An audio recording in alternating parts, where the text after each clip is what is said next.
اور رات کے وقت وہ بذریعہ جہاز پنڈی پہنچے. یعنی ان کو براہ راست فوری طور پر راولپنڈی بھیج دیا راولپنڈی لایا گیا. اچھا اب ہمیں علم نہیں کہ وہ کس وقت میاں والی لے جائے گئے یا کیسے ہوا. ہمیں 27-28 کو حکم ملا کہ ہم لوگ میاں والی جائیں گے اور ان کے ساتھ سیکیورٹی ڈیوٹی مامور ہوگی ہماری. نہیں آپ اس وقت کہاں تھے؟ میں یہ عرض کرتا ہوں. ہم سب لوگ اسپیشل برانچ پنجاب میں ہیڈ کوارٹر میں تھے اور ہیڈ کوارٹر سے ہی یہ حکم ملا. ہم سب لوگ سے کیا مراد؟ میں عرض کرتا ہوں. ایک میں تھا, میرے ساتھ 4 سب انسپیکٹر تھے, 5-6 اسسٹنٹ سب انسپیکٹر تھے اور قریباً 9 ہیڈ کانسٹیبل تھے. ٹھیک. یہ سب لوگ ہم سرکاری حکم کے مطابق وہاں چلے گئے. جانے سے پہلے آپ بائی روڈ وہاں گئے؟ آبویسلی بائی روڈ گئے سارے کے سارے. اچھا جی. ہم لوگ گئے تو حکم ہیڈ کوارٹر سے یہ ملا کہ شیخ صاحب سے کوئی بات نہیں کرنی. ٹھیک.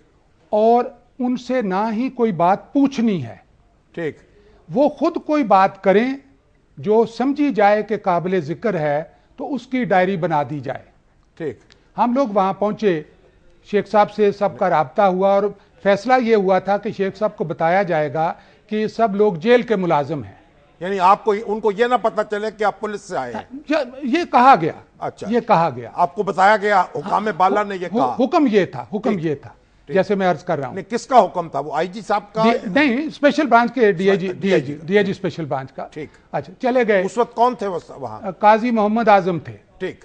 اچھا وہاں جب ہم لوگ چلے گئے تو جو ہم میں سے 4 لوگ ایک وقت میں ڈیوٹی ادا کرتے تھے, میں بطور انچارج تھا ان کا. اور جو لوگ جاتے تھے ان کے ساتھ شیخ صاحب اچھی طرح پیش آتے, وہ لوگ بھی شیخ صاحب سے ساتھ اچھی طرح پیش آتے. نہیں یہ آپ ڈیوٹی کہاں دیتے تھے؟ جیل کے اندر. جیل کے اندر؟ ہاں جیل کے اندر سیل تھا. ان کے سیل کے باہر؟ سیل کے ساتھ ان کے ساتھ بیٹھتے تھے. اچھا ساتھ بیٹھتے. اچھا سیل کے اندر مزے کی بات یہ ہے, مجھے یہاں پہ ذرا روکنا پڑے گا, ایک بریک لے لیتے ہیں. بریک کے بعد گفتگو کا سلسلہ یہیں سے آگے بڑھاتے ہیں. آپ دیکھتے رہیے نقطہ نظر.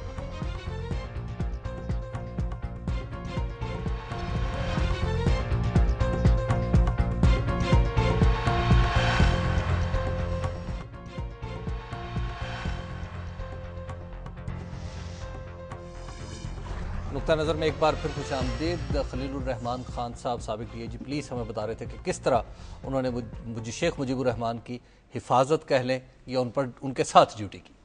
اچھا خان صاحب جی, تو آپ لوگ اس سیل کے اندر ہوتے تھے؟ بالکل. میری سن لیں بات. ہاں جی. اچھا سیل کے اندر ہوتے تھے اور سب سے بڑی بات یہ ہے کہ 2-4 دن کے اندر شیخ صاحب سب لوگوں کے اس طرح گل مل گئے کہ قریباً روزانہ 7-8 گھنٹے تاش کی بابی گیم جو ہے وہ کھیلتے تھے سب کے ساتھ. اچھا اب آ گئی بات. نہیں پہلے یہ بتائیں کہ وہ سیل کیسا تھا؟ سیل وہی تھا, کمفرٹیبل تھا؟ بہت کمفرٹیبل. وہ A کلاس قیدی تھے اور یہ وہی سیل تھا جس میں اسی وقت یعنی ایوب کے زمانے میں بھٹو صاحب کو بھی رکھا گیا تھا. اور اس کے علاوہ بھی کئی اہم سیاسی لیڈر اس سیل میں رہ چکے تھے. ٹھیک. بہتر تھا, بہت کشادہ سیل تھا. کشادہ. اور میں عرض کر رہا ہوں کہ جو جیل میں A کلاس پریزنر کی سہولیات ہوتی ہیں وہ آپ یقین کریں ہم جیسے گھروں سے بھی بہتر ہوتی ہیں. ٹھیک. اور وہ ساری تھیں.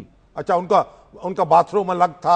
سب کچھ تھا. اور ان کا ایک باقاعدہ اپنا کمپاؤنڈ تھا. ان کو ایک مشقتی ملا ہوا تھا جس کی بات میں عرض کرتا ہوں. وہ کہتے تھے ایوب نے مجھے جیل میں ڈالا اور اب میرے مشقتی کا نام ایوب ہے. اچھا اتفاق سے. تو ایوب جو تھا ان کے کھانا پکاتا تھا؟ ہاں مشقتی تھا ان کا, جیسے جیل میں مشقتی تھا. اچھا اب آ گئی بات. تو جو بات نہیں, شیخ صاحب کو جو سارا راشن ملتا تھا, کھانا ملتا تھا, میں A کلاس کے قیدی کے لیے میں عرض کر رہا ہوں A کلاس قیدی سے بھی بہتر. ٹھیک. اچھا اب جو بات کرنے والی ہے کہ شیخ صاحب نے کہا نا بھی مجھے کیسے پتا چلا کہ میں میاں والی جیل آیا ہوں. ٹھیک. تو ان کا فرمانا تھا کہ پنڈی میں یعنی ان کو یہ پتا چل گیا کہ میں میاں والی میں ہوں. میں وہی عرض کرنے لگا ہوں کہ جب مجھے پنڈی رات کو انہوں نے اتارا جہاز سے تو گاڑی میں ڈال پر چل پڑے. اندھیرے میں پہاڑیوں سے گزر رہے تھے تو میں نے سمجھا کہ اٹک قلعہ میں لے کر جا رہے ہیں. ٹھیک. مگر وہاں نہیں اترے اور پھر جب روشنی ہوئی تو میں نے سڑک پر مائل سٹون پڑا, تلا گنگ, اور علاقہ بھی کھلا تھا. تو تب مجھے احساس ہوا کہ ہم میاں والی جا رہے ہیں. ٹھیک. تو ایک صاحب نے پوچھا کہ سر آپ کو کیسے پتا چل گیا کہ میاں والی ہے؟ تو وہ کہنے لگے کہ میں قرآن شریف پڑھا ہوا ہوں اور یہ جو تلا گنگ ہے میں پڑھ سکتا تھا، اور میں مغربی پاکستان کے جغرافیے سے اچھی طرح شناسا ہوں. ٹھیک، یہ تو ان کی ایک بات آ گئی. گویا ان کو بتایا نہیں گیا کہ ہم آپ کو کہاں لے کے جائیں. نہ بتایا نہیں گیا. ٹھیک. اچھا، اب آ گئی دوسری بات. اب اس کے بعد وقت گزرتا رہا، مگر ان کے ساتھ جیسے حکم تھا بات کوئی نہیں کرتے تھے. اور یہ میں عرض کر دوں کہ ہم جو میں 2.5-3 مہینے ان کے ساتھ رہا، کوئی فوجی افسر، کوئی سویلین افسر، کوئی سرکاری پولیٹیکل لیڈر، کوئی سیاسی کارکن، کوئی کبھی انہیں ملنے نہیں آیا، نہ کسی کو اجازت تھی. یعنی سرکاری طور پر بھی کوئی رابطہ کوئی ان سے نہیں کیا آیا. گیا. 2 افسر آتے تھے، ایک کا نام تھا شیخ عبد الرحمان، وہ انٹیلیجنس بیورو کے ایس پی تھے. ایک تھے چودھری احمد خان، وہ اسپیشل برانچ کے ہی ڈی ایس پی تھے، مگر وہ ان سے ملتے نہیں تھے. ہم لوگوں سے بات کر کے واپس چلے جاتے تھے. اچھا، اب شیخ صاحب سے میں نے ایک دن پوچھ لیا، کیونکہ میں نے اس زمانے میں نیوز ویک میں پڑھا تھا کہ گرفتاری سے پہلے انہوں نے نیوز ویک والے کو انٹرویو دیا کہ ڈو یو وانٹ انڈیپینڈنس، تو انہوں نے کہا نو ناٹ یٹ. یعنی کیا آپ آزادی چاہتے ہیں؟ ہاں، تو انہوں نے کہا نہیں، ابھی نہیں. تو یہ میں نے جب انہیں کہا تو تھوڑا سا وہ میرے ساتھ خفا سے ہو گئے. ٹھیک، کہ بھئی یہ بات میں نے کیوں کی. اور پھر مجھے جب میں نے یہ ساری بات ڈائری میں بتائی تو مجھے حکم دیا گیا کہ آئندہ کوئی بھی ایسی بات نہ کریں جس سے وہ خفا ہو سکیں.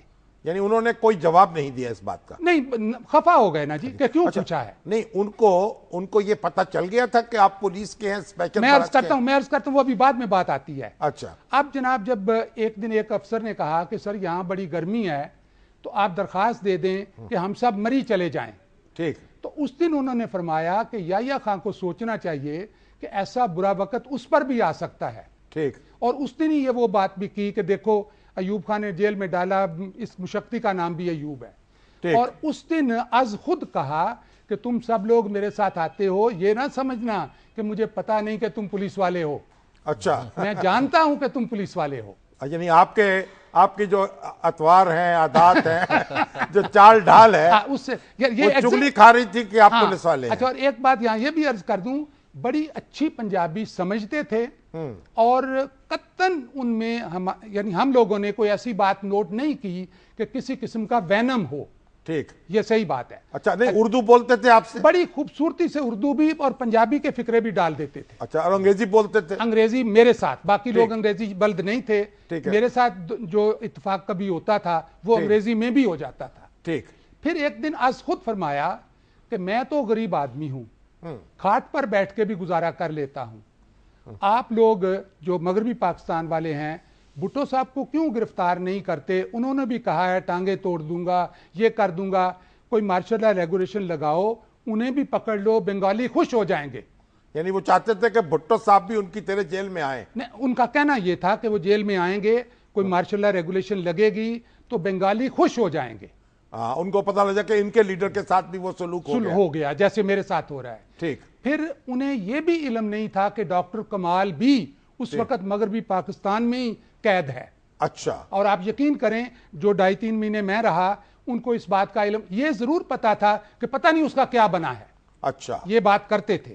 ان کو کوئی اطلاع ملتی تھی کہ وہاں کیا ہو رہا ہے؟ عرض کر رہا ہوں کہ کوئی اطلاع نہیں ملتی تھی. آپ کچھ نہیں آنے دیتے تھے ان کے پاس؟ بالکل، نہ ٹی وی نہ ریڈیو، اخبار بھی نہیں ملتا تھا؟ اخبار بھی کوئی نہیں ان کو دیتے تھے. بالکل صفائی تھی. اچھا، اب آ گئی زیادہ ایک دن از خود کوئی بات ہوئی کہ جی کس کو حکومت ملے گی. ٹھیک. تو فرمانے لگے کہ مشرقی پاکستان تو چوکی ہے، چوکی، تھانہ تو مغربی پاکستان ہے. ٹھیک. میرا تو حق ہے کہ میں تھانے کا انچارج لگوں. ٹھیک. یہ ہم نے اسی طرح لکھ کر اوپر بھیج دیا، تھانے دار کو بھیج دیا. اور پھر ایک دن حکم آیا کہ جی اب آپ لوگ منٹگمری جائیں گے. نہیں، مگر یہ بتائیں کہ یہ گرمی تو ہوگی نا اس وقت؟ یہ میں بھول گیا، آپ نے اچھا کیا پوچھا. گرمی کا مسئلہ یہ تھا کہ میاں والی میں آتی تھی اندھیری. ٹھیک. اندھیری میں گردہ ہوتا ہے، گرد. مشرقی پاکستان میں گردہ نہیں ہوتا. ٹھیک. جب ایسا ہوتا تو وہ چارپائی پر چادر تان کے پڑ جاتے اور شور ڈال دیتے، مر گیا مجیب الرحمان، مر گیا مجیب الرحمان. ٹھیک. یعنی جو گردہ تھا نا اس سے بہت زیادہ الرجک تھے. ٹھیک. اب حکم آ گیا. یہ بتائیں کھاتے کیا تھے؟ کھانا پینا کیا تھا ان کا؟ کیسا تھا؟ مچھلی بھی انہیں ملتی تھی، چاول بھی ملتے تھے، اور جو وہ مرضی کی خواہش کرتے تھے وہ بھی ملتا تھا. جو سبزی وغیرہ مانگتے تھے. بلکہ ایک دفعہ ایسا بھی اتفاق ہوا کہ سرگودا اور میاں والی میں لیمو نہیں تھے. لیمو انہوں نے لیمو مانگے تو لاہور سے لیمو منگوائے گئے. اچھا, یہ حقیقت ہے. ٹھیک. ہاں جی, بلکہ ہم ہنستے تھے کہ چند روپوں پہ لیمو آئے ہیں اور جو افسر لینے گیا ہے اس کا 250-300 کرایہ آنے جانے کا لگ گیا ہے. ٹھیک. اچھا, ان کے پاس اپنے پاس 2000 روپیہ نقد بھی تھا. اچھا, جو ان کا اپنا ذاتی تھا. ٹھیک. مگر ہمارے ساتھ 2.5-3 مہینوں میں انہوں نے ایک ٹیڈی پیسہ بھی خرچ نہیں کیا. اس وقت تو آنے تھے نا. ٹھیک. ابھی ٹیڈی پیسے نہیں آئے تھے. ٹھیک ہے. اب ہم حکم آیا جی منٹگمری جائیں گے. کتنی دیر رہے میاں والی میں؟ میاں والی رہے نا مارچ کے اینڈ سے لے کر مئی کے آغاز تک, 10-12 مئی تک. ٹھیک. اب آ گئے وہاں منٹگمری میں. تو منٹگمری میں کیسے لے جایا گیا؟ سنیے, منٹگمری میں ہیلی کاپٹر پر گئے اور جب انہیں لایا گیا تو پہلی بات کرتے ہیں اب منٹگمری آ گئے ہیں. اچھا. تو پوچھا سر آپ کو, کہتے راستے میں مائل سٹون پر ہڑپا لکھا ہوا تھا. ٹھیک. اور بڑے شکوے کے انداز میں کہا کہ یہاں پر تو ہماری پارٹی کے دفتر پر پیپل پارٹی والے دفتروں نے حملہ بھی کیا ہے. ٹھیک. اور کوئی کاروائی نہیں ہوئی. پیپلز پارٹی کے کارکنوں نے غالباً ان کے جو سرفراز ملک صاحب تھے نا عوامی لیگ والے, ہاں جی سر, ان کا تعلق ساہیوال سے منٹگمری سے تھا. اچھا. I'm not sure, مگر میرے ذہن میں آتا ہے کہ یہ پرانی بات, یعنی ان کی گرفتاری سے پہلے یہ حملہ ہوا تھا. ہاں, ان کی گرفتاری سے پہلے. ٹھیک. بالکل ان کی. اب جب یہاں یہ مزے کی بات ہے کہ جس ایک دن اور بریک آ گئی. خان صاحب یہ منٹگمری کے واقعات ہم ایک بریک تک تھوڑی دیر کے لیے ٹالتے ہیں. بریک کے بعد سلسلہ یہ سے شروع کریں گے. آپ دیکھتے رہیں نقطہ نظر.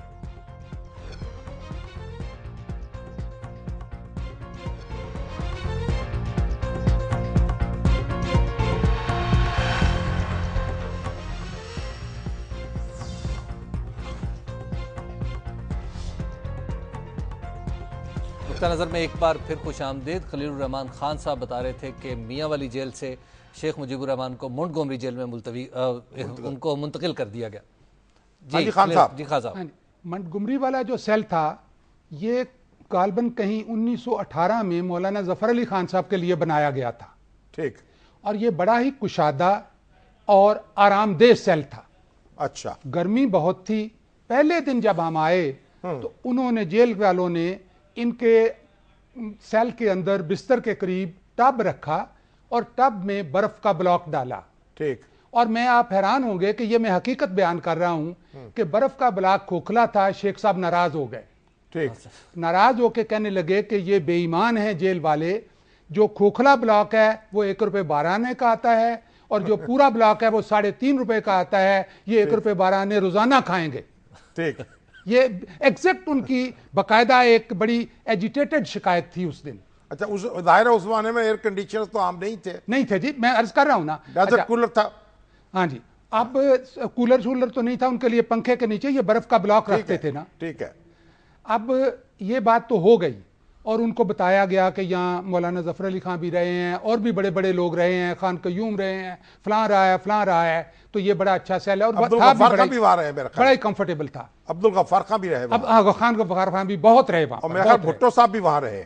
بھٹو صاحب کا میں یاد نہیں, مگر میاں والی کا یاد تھا کہ وہاں رہے ہیں. یہاں پر پھر مجھے قریباً مئی کے اینڈ میں فارغ کر دیا گیا. میں واپس آ گیا لاہور. ڈیوٹی ختم ہو گئی. ڈیوٹی میری ختم ہو گئی اور اس کے بعد وہ جاتے ہیں لائل پور. اچھا. ہمارے علم میں نہیں ہے کہ لائل پور جا کے مقدمے بنے, کیا ہوا نہ ہوا. جب تک وہ منٹگمری میں رہے آپ یقین کریں he was treated decently. ٹھیک. بڑے کسی قسم کی کوئی اونچ نیچ, اور جیسے میں نے پہلے عرض کر دیا, کوئی سیاسی لیڈر, کوئی سیاسی کارکن, کوئی فوجی افسر, کوئی سویلین افسر ان کو ملنے نہیں آیا. تو کوئی ان کو غصہ آتا تھا باتوں پر, یا آپ نے ان کو نرم طبیعت کا, نرم مزاج کا پایا؟ ہم نے انہیں بہت ہی بہتر پایا. اچھا. آپ یقین کریں, آپ دوسرے لوگوں کے ساتھ بھی تو کبھی ڈیوٹی دی ہوگی آپ نے؟ میں عرض کر نہیں, دوسرے لوگوں کے ساتھ ڈیوٹی, دوسرے لوگوں میں سے میری تو سروس کی زندگی کا ایک ہی لمحہ ہے جب محترمہ فاطمہ جناح کو پائلٹ کیا. ٹھیک. وہ میری سروس کا میرے لیے سب سے نہ صرف فخر والا بلکہ غرور والا لمحہ ہے کہ میں نے لائل پور میں انہیں ڈنگرو پل سے سرکٹ ہاؤس تک پائلٹ کیا. اینڈ شی تھینکڈ می, انہوں نے میرا شکریہ ادا کیا. اچھا. میرے لیے بس پولیس کی سروس. باقی بھٹو صاحب کے ساتھ بھی بڑی ڈیوٹی دی, ان کی بیگم کو جیل میں ملاقات کے بھی لے کے جاتا رہا, مہربانیاں بھی کی, بڑا کچھ ہوا. وہ چھوڑ دیں, مگر وہ لمحہ جو تھا جب فاطمہ جناح کو پائلٹ کیا تو میں آپ کو بتا نہیں سکتا کہ میرے جذبات کیا تھے. انہوں نے شاباش دی آپ کو. ویسے بھی میں تھوڑا سا جذباتی آدمی ہوں. یہ اس کے 1965 یا 64 کی بات ہے جب الیکشن ہو رہا تھا. یہ بالکل جناب, 64 الیکشن تو ہوا 2 جنوری 1965 کو. ٹھیک. محترمہ فاطمہ لائل پور آئی اس سے 15-20 دن پہلے. ٹھیک. اور میں آپ کو پھر یہ جذباتی سی بات بتاؤں. ٹھیک. کہ لائل پور میں ان کو گزارنا تھا کچہری بازار سے. ٹھیک. اور وہاں پر ایک بہت بڑا آرک بنا ہوا تھا جس پر لکھا ہوا تھا فخر ایشیا ایوب خان. ٹھیک. تو میں نے شیخ خورشید مرحوم جو تھے آزاد کشمیر والے, ٹھیک, ان کو کہا جی اس کے نیچے سے انہیں نہیں گزارنا. ٹھیک. اور وہ اندر گئے, کے ایچ خورشید, اور وہ اندر گئے, محترمہ کو بتایا اور اس نے کہا کہ لڑکا جو کچھ کہتا ہے وہی کریں, چونکہ I was young at that time. ٹھیک. تو یہ میری زندگی کا ایک, میں کہوں گا, نوکری کا میرے لیے قابل فخر بات ہے جس پر میں ہمیشہ فخر کرتا بھی. شیخ مجیب الرحمان سے آپ ابرپٹلی الگ ہوئے یا باقاعدہ مل جل کے الگ ہوئے؟ میرا خیال ہے نہیں, سلام دعا تو ہوئی, مگر میرا خیال ہے کوئی میری ڈیوٹی میں کوئی ایسی کمی بیشی ہوئی ہوگی جس پر مجھے فارغ کر دیا گیا. تو شیخ صاحب کا تاثر آپ کے بارے میں اچھا رہا؟ میرا اپنا بہت اچھا تھا, ان کا بھی اچھا تھا. ٹھیک. اور آپ ایک اور بات بتاؤں, وہ بہت زیادہ تھک تھے. ایک ہمارے سب انسپیکٹر تھے راجہ انار خان. ٹھیک. آپ یقین کریں ان کے ساتھ وہ بھائیوں سے بھی زیادہ مل گل گئے ہوئے تھے. ٹھیک. راجہ انار خان. تو راجہ انار خان رخصت ہو گئے دنیا سے یا موجود ہے ابھی؟ مجھ سے میری عمر کے ہی تھے, زندہ ہوں گے. میں 77 ہوں, وہ بھی اتنے ہی ہوں گے. اچھا. جی ہاں. اور ایک فیاض تھا سب انسپیکٹر, جس نے شیخ صاحب سے کہا کہ سر مجھے اجازت دیں میں جاؤں اور آپ کی بیگم صاحبہ کو بتا کے آؤں, وہ تو میری ماؤں کے برابر ہے, تو میں ان کو آپ کی خیریت بتا کر آؤں. ٹھیک. تو اسے کہنے لگے کہ فیاض مت جانا, ادھر لوگ تمہیں چاقو مار دیں گے. ٹھیک. یہ شیخ صاحب کے الفاظ تھے. ٹھیک. جی. تو یہ ہماری باتیں جو ہیں اس کو اس ذہن سے آپ سنیں کہ ہمارے ساتھ نہ تو کوئی پالیسی میٹر ڈسکس ہونی تھی, نہ ہی ہمارا لیول اتنا بڑا تھا کہ ہمارے ساتھ کوئی اس طرح کی گفتگو پولیٹیکل یا دیگر کرتے. ان کے ذہن میں یہ تصور تھا کہ وہ پاکستان کے وزیر اعظم بنیں گے اور رہائی ان کی ہوگی. ہماری خواہش تھی کہ وہ بنے. آپ یقین کریں کہ پولیس والے, جیسے آپ کو علم ہے پولیس والے باتیں کرتے ہیں, وہ ان سے انڈرسٹینڈنگ لیا کرتے تھے کہ اگر وہ بادشاہ بن گئے تو ہمارے ساتھ کیا کریں گے. اچھا. یعنی یہ باتیں ہوتی تھی. وہ کہتے تھے جو بادشاہ بادشاہوں کے ساتھ کرتے ہیں. وہ بڑے ان معاملات میں میں کہوں گا بہت گل مل کے وقت گزارتے تھے. یعنی وہ ایک پروقار شخصیت تھی ان کی. یقیناً اٹھنے میں, بیٹھنے میں, آپ یقین ہی واز گریسفل. اچھا. He was graceful. He was soft, he was graceful. اس کے اندر کیا تھا وہ میں نہیں بتا سکتا. تو آپ ان کو جب آج یاد کرتے ہیں تو کس طرح یاد کرتے ہیں؟ میں انہیں اچھے لفظوں میں یاد کرتا ہوں اور میں ان لوگوں کو بہت ہی برا یاد کرتا ہوں. اب آپ نے بات پوچھ لیا تو مجھے اجازت دیں ایک چھوٹی سی بات بتاؤں. میں نے 25 مارچ 69 کو ڈاکٹر مبشر کو گرفتار کیا. ٹھیک. اور جب اس کو فوجیوں کے پیش کیا تو یہ مجھے کہنے لگے کہ خان صاحب کوئی اچھی بات کرنا. ٹھیک. اور بریگیڈیئر قادر جو مجھے کہتے ہیں I hope he is not a گنڈا. ٹھیک. تو میں نے کہا نہیں سر یہ تو پروفیسر ہے. ٹھیک. اس کے بعد ڈاکٹر مبشر کی ملاقات ہوئی میرے ساتھ 92 میں. ٹھیک. 69 کے بعد. ٹھیک. اور میں نے انہیں کہا, چھوڑیں لمبی بات, ڈاکٹر صاحب پاکستان توڑ کیوں دیا؟ ٹھیک. تو آپ یقین کریں مجھے کہتے ہیں کہ پاکستان توڑنے والوں کے اعلی کار بن گئے. تو میں نے کہا ڈاکٹر صاحب آج میرے دفتر میں آپ بیٹھے ہیں, اتنا عرصہ گزر گیا, درمیان میں میری آپ سے کوئی ملاقات نہیں ہوئی, اوپر اللہ دیکھ رہا ہے اور میں اور آپ دونوں بات کر رہے ہیں, یہی بات جا کے پریس میں کر دیں. ٹھیک. اور میں آج تک نہیں سن سکا ان کی زبان سے یہ بات کہ انہوں نے پاکستان توڑا یا پاکستان توڑنے والوں کے اعلی کار بن گئے. تو پاکستان توڑنے, ایک اور بات عرض کر دوں کہ Pakistan was a very pious ideology. جنہوں نے بھی اسے ڈیمیج کیا ان سے قدرت نے انتقام لیا. اندرا گاندھی کو دیکھ لیں, شیخ صاحب کو دیکھ لیں اور باقیوں کو بھی دیکھ لیں. جی ٹھیک ہے جی. خان صاحب کا میرا شکریہ ادا کریں. خان صاحب بہت شکریہ. خان صاحب آپ کا, آپ نے بڑا وقت دیا اور بڑی تاریخ کے ایسے گوشے سامنے آئے جو اب تک کسی کے علم میں نہیں. اور ہم چلتے ہیں ایک بریک پر, اور بریک کے بعد آئیں گے دوبارہ گفتگو یہیں سے شروع کریں گے. اور یہ واضح کر دوں کہ آج ہم آپ کے سوالات شامل نہیں کر پائیں گے پروگرام میں, تو ان کے لیے ان سوالات کو کل کے لیے اٹھا رکھیے اور دیکھتے رہیے نقطہ نظر.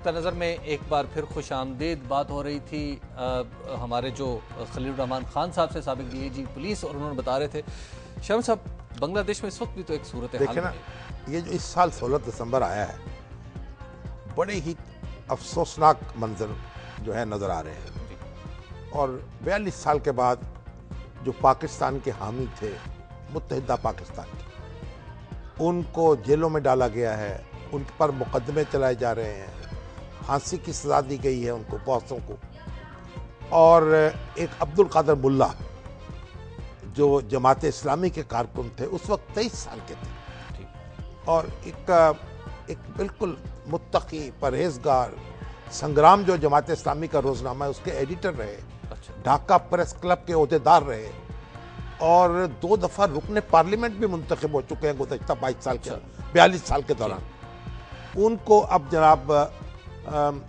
موت کی سزا سنائی گئی۔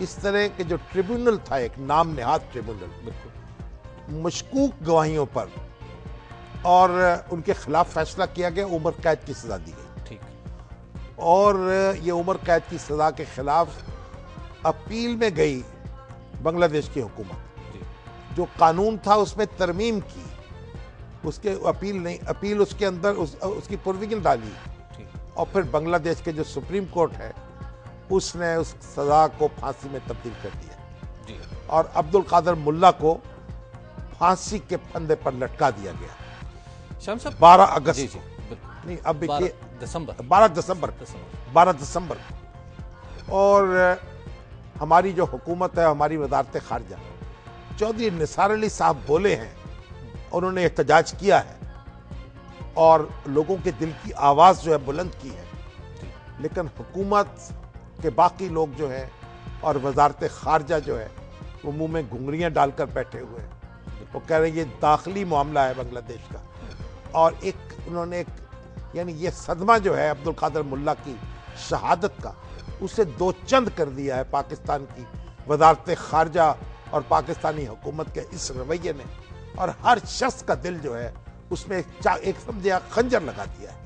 شام صاحب عبد القادر ملا کے حوالے سے کچھ لوگوں نے فیس بک پہ آپ کے کالم کے اوپر بھی کمنٹ کیے، انہوں نے کہا کہ انہیں کو پاکستانی اعزاز کیوں نہیں دیا جا سکتا؟ بالکل دینا چاہیے، جب یعنی بنگلہ دیش کی حکومت جو ہے یہاں ان پاکستانیوں کو اعزازات دے رہی ہے جنہوں نے اس کے بقول ملٹری ایکشن کی مخالفت کی تھی، حالانکہ ان میں سے کئی نام ایسے ہیں جن سے اس طرح کی کسی حرکت کا ارتکاب نہیں کیا گیا، وہ ملٹری ایکشن کی سپورٹ کر رہے تھے، لیکن پتہ نہیں کس نے ان کا، کیونکہ اس سے اندازہ لگائیے کہ بنگلہ دیش کی حکومت جو ہے جب اس کو یہ سامنے کے واقعات نظر نہیں آ رہے اور حقائق سے آنکھیں چار نہیں کر رہی، تو تاریخ کے معاملے میں اس کی نظر جو ہے اس کی کیسی داد دیں گے؟ شمس صاحب، عبد القادر ملا یہ البدر یا شمس کے حصہ تھے؟ البدر اور شمس جو تھی ہو سکتا ہے یہ رضاکاروں کی تنظیم میں تھی، ویسے ہمارے ساتھ ہمارے سلیم منصور خالد صاحب جو ہیں انہوں نے اس پہ بہت تحقیقی کام کیا ہے، اس پہ بہت لکھا ہے، اور بنگلہ دیش بھی گئے ہیں، وہاں کئی لوگوں سے ملے ہیں، تحقیق کی ہے، وہ اب ہمارے ساتھ موجود ہیں۔ جی السلام علیکم، بات کرتے ہیں۔ جی السلام علیکم صاحب۔ سلیم منصور خالد صاحب یہ بتائیے کہ جو شمس اور بدر تھیں یہ جماعت اسلامی نے قائم کی تھی کیا وہاں عوامی لیگ والوں پر حملے کرنے کے لیے یا ان کو تحقیق کرنے کے لیے جو یہ الزام لگایا جا رہا ہے؟ ہاں نہیں، یہ جماعت اسلامی نے البدر تنظیم یا شمس تنظیم نہیں بنائی تھی۔ صورتحال یہ تھی کہ جماعت اسلامی انتخابات کے فوراً بعد اس چیز کی حامی تھی، اور مولانا مودودی کے بیانات مسلسل مئی تک، بلکہ مارچ کے آرمی ایکشن سے کے بعد بھی ایون یہ آئے ہیں کہ آپ اقتدار منتقل کریں، اسمبلی کے اندر اسمبلی کو کال کریں اور وہاں معاملہ طے ہوں۔ یہ جو آپ لاڑکانے میں یا دھان منڈی میں بیٹھ کے باتیں کر رہے ہیں، اس کے نتیجے میں کوئی چیز طے نہیں ہوگی، اور 120 دن کی جو مدت تھی اس کے اندر اس کا جو ایک دباؤ ہے اس کے اندر وہ چیزیں طے ہو جانی تھی۔ اس لیے جماعت کا موقف یہ تھا کہ اس طریقے سے بھی وہاں ووٹنگ ہوئی ہے، ہم اس کو تسلیم کرتے ہیں۔ نہیں، یہ بتائیے کہ البدر اور شمس کیسے بنی ہے؟ ہاں، وہ بتانے کیا ضرورت تھی؟ جی اصل میں بات یہ ہے کہ جب 1 مارچ 1971 کو اجلاس ملتوی کر دیا یحییٰ خان نے، تو وہاں پہ ہنگامہ ہو گیا، اور جب بھٹو صاحب نے کہا کہ ہم نہیں بائیکاٹ کریں گے، پھر ہنگامہ ہوا، فساد برپا ہو گیا، مکتی باہنی جو سرگرم ہو گئی۔ 25 مارچ کے بعد جب آرمی ایکشن ہوا تو تقریباً 5 اپریل 1971 تک کافی حد تک کنٹرول جو ہے وہ حاصل کر لیا آرمی نے۔ اب صورت یہ تھی کہ عوامی لیگ کے جو لوگ مکتی باہنی کی صورت میں تھے، ان کے اندر کمیونسٹوں کے نکسل باڑی کے لوگ جو ہیں وہ بھی اس میں شامل ہو گئے تھے، اور انڈیا سے باقاعدہ جو فوجی تھے وہ بھی اس کا حصہ بن گئے، ان کی جو خفیہ ایجنسی کے لوگ تھے وہ شامل ہو کے حملہ آور ہو گئے، مختلف جگہوں کے اوپر سیبوٹاج کرنا شروع کر دیا۔ نہیں وہ ٹھیک ہے، مگر البدر اور شمس کس نے قائم کی؟ یہ فوج نے قائم کی یا جماعت نے قائم کی؟ جی اب مسئلہ یہ ہے کہ جس وقت صورتحال یوں بگڑ گئی، یہ مارچ کا ٹھیک ہے، کے بعد اپریل کا بھی یہ رضاکار تنظیمیں تھیں جو سپورٹ کر رہی تھی فوج کو۔ یہ پاکستانی فوج نے شیرپور کے مقام پہ ضلع میمن سنگھ میں میجر ریاض حسین ملک ہیں، انہوں نے اس کو تشکیل دیا، اور اس کے تشکیل دینے کا جو پس منظر ہے وہ ٹھیک ہے، کئی مرتبہ بیان کیا ہے، ٹھیک ہے، لیکن یہ ہے کہ اسے جماعت اسلامی کا اس حد تک آپ سمجھ لیں کہ حصہ تھی یہ کہ جماعت کے سامنے 3 راستے تھے پوری صورتحال میں، یا تو علیحدگی کی اس تحریک کا حصہ بنے، یا غیر جانبدار رہے، یا پھر انڈیا کی سرپرستی کے ساتھ جو حرکت ہو رہی ہے اس کا مقابلہ کرے۔ جماعت نے تیسرا راستہ منتخب کیا تو اس کے کارکنوں کو یہ رہنمائی مل گئی کہ ہم نے پاکستان کا دفاع کرنا ہے۔ نہیں یہ بات بتائیں، ان لوگوں نے کوئی لوگوں کو مارا؟ انہوں نے کوئی ایم این اے تھے جو ارکان اسمبلی تھے، صوبائی اسمبلی کے، ان کو قتل کیا، ان پر حملے کیے؟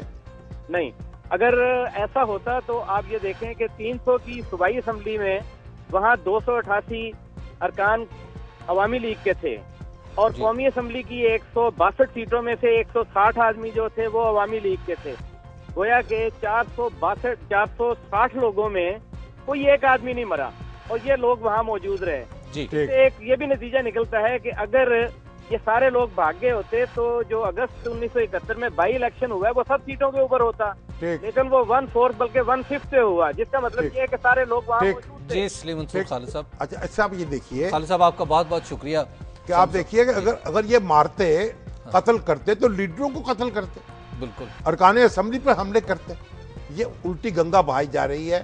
بہرحال ہم عبدالقادر ملا کی مغفرت کے لیے دعاگو ہیں، اور اپنی حکومت جو ہے اس سے بھی یہ توقع رکھتے ہیں کہ اپنی غلطیوں کا کفارہ ادا کریں۔ جی شام صاحب، ہمارے آج کے پروگرام کا وقت ختم ہو گیا ہے، تو ہم اجازت لیتے ہیں اپنے ناظرین سے۔ کل پھر ہم اسی وقت اسی جگہ سے آپ کی خدمت میں حاضر ہوں گے، ہمیں دیجیے اجازت، اللہ نگہبان۔